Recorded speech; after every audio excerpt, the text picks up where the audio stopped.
Hello everyone, this is Taryn with Wonderfully Made Handcrafting, and welcome to day 14 of By the Well for God's Facing Fear. Now this is the last day of the devotional, and in today's devotional, we're talking about Matthew 14, where Peter is asked to walk on water. Jessa also brings in 2 Corinthians 12:9, which is what I'm journaling today, and that reads, "My grace is sufficient for you, for my power is made perfect in weakness. Therefore, I will boast all the more gladly of my weakness, so that the power of Christ may rest upon me." Now, for those of you wondering, this is called a Switchlet, and I've been back and forth about purchasing it for a while, but it was 40% off at Hobby Lobby this week, so I thought what better time to pick it up. What's cool about it is that it embosses it and cuts it out at the same time, and it has little magnets around the ring of the embossing folder, so you can pick out 3 different borders.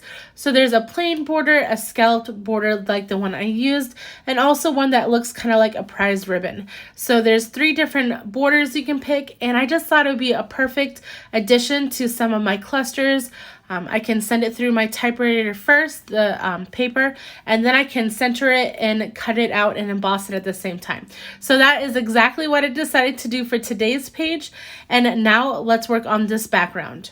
Now I wanted to keep this background pretty light and simple, and so I just used my makeup brush. This is just a blush brush, not the regular blending brush that I've been using a lot, but just my regular blush brush, and used that on the background with some Frayed Burlap Distress Oxide. That gives you a lighter look. And then I also am coming in with these little coffee stain rings. This was part of a stamp set that was released alongside the kit this month.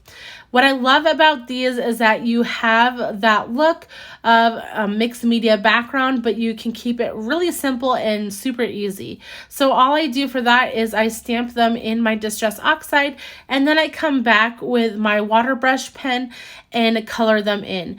And what's nice, because the Distress Oxides are water reactive, the line isn't as harsh on that stamped line since you are coloring it in with water and the same color. Now I also use ground espresso right here, and what I do to get that color on the cap of the ink pad is I just push on the back a little bit, add a little bit of pressure, and then you'll get a little dot of ink on the top of the cap, and that's how I actually a lot of times will watercolor with my Distress Oxides. That way I don't have to get any other things dirty. Now, before I even started filming this process video, I had an idea of what I wanted my cluster to look like and what elements I was going to use. And so I definitely wanted to use this grace card. I really liked the deep greens of it, and I liked the buffalo check and how it looked with that grace card. But I also had foiled this paper, this old ledger paper, in a previous process video. I'll link that one next in case you missed out on that one.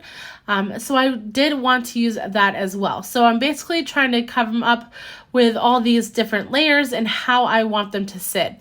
Now, there was some fabric from By the Well for God that matched this kit, and I decided to use that and fussy cut one of the floral clusters out. So although you can't really tell in this video, it does give definitely a different texture to this page.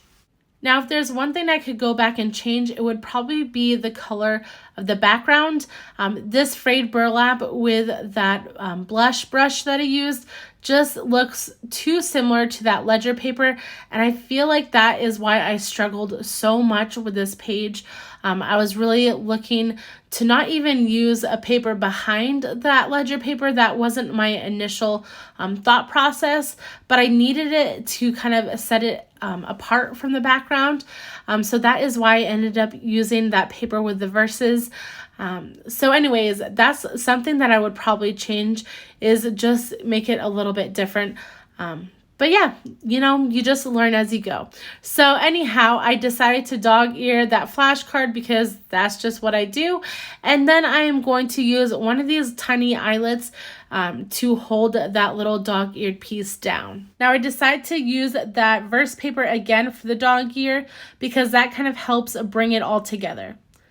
I also wanted to add a little bit of definition to this little switchlet, and so I decided to grab my ground espresso and use my makeup brush to just highlight the edges and the raised areas. Once I ink up that, I'm going to move on to start gluing everything together. What I will do is glue things off the page like I normally do, and then I'm actually going to bring this whole cluster over to my sewing machine. Now, unfortunately, the thread that I use is super light, and so you won't really be able to see it in this video, but it does add another texture when you see this page in person.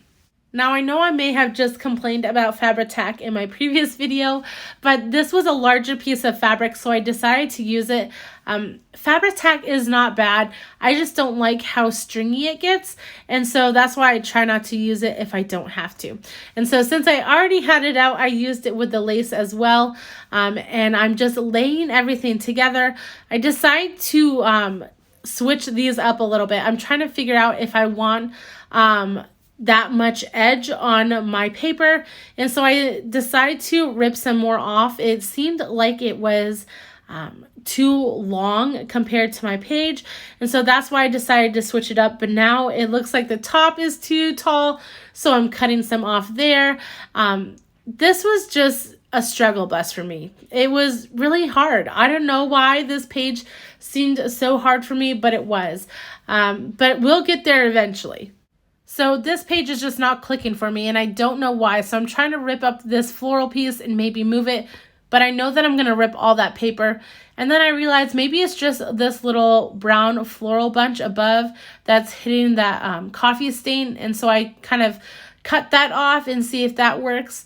And then I just decided to go with it and change up where I was placing these two pieces.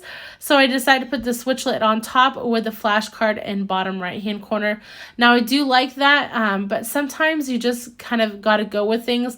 I don't think I liked it any more than the other. It was just kind of one of those things where you know that things aren't working and you just kind of got to make decisions. So I ended up adding that little stitching around that whole cluster area, and now I'm trying to draw more attention and more definition to the bottom half of this cluster. And so I decided by adding this velvet trim, it'll kind of help end the cluster so it doesn't look like a continuation into the background. Now I'm struggling a little bit because I feel like it looks like an upside down L, but I don't really know where to go from here. So instead I just decide to glue it down and figure out a plan from there. I decided to grab my By the Well for God faux washi strips that came with this kit, and I'm going to add that in that blank area on the left hand side of this cluster. Now I'm not going to just stick it down to the paper because I want it to kind of pop, and so I'm going to use it like some pattern paper. I added it to some white paper, and then I added a jagged edge with my scissors, and I'm going to slide it in and glue it down. Now I still have to add my date stamp, and so I decided to use this paper that I had tried my little process on before, but decided to do live on a process video instead. And so I stamp it first, and that 9 is way low, so I decided to fix it and stamp it again to get more of a straight line. And then I will simply cut that out and then glue it down to that faux washi. And after that, this page will be done. Now, I want to remind you that although this is not my favorite Bible journaling page I've ever made, that's not what Bible journaling is about. For me, Bible journaling is a time to mull over and to study God's Word, and also to remember it since I'm a visual learner. So on days where you've journaled something that you just don't like that much, just remember that that's not the purpose of your Bible journaling. Thank you to all you who have watched this video. I'll link everything I used down below, and I hope you have a wonderful day, guys. Bye.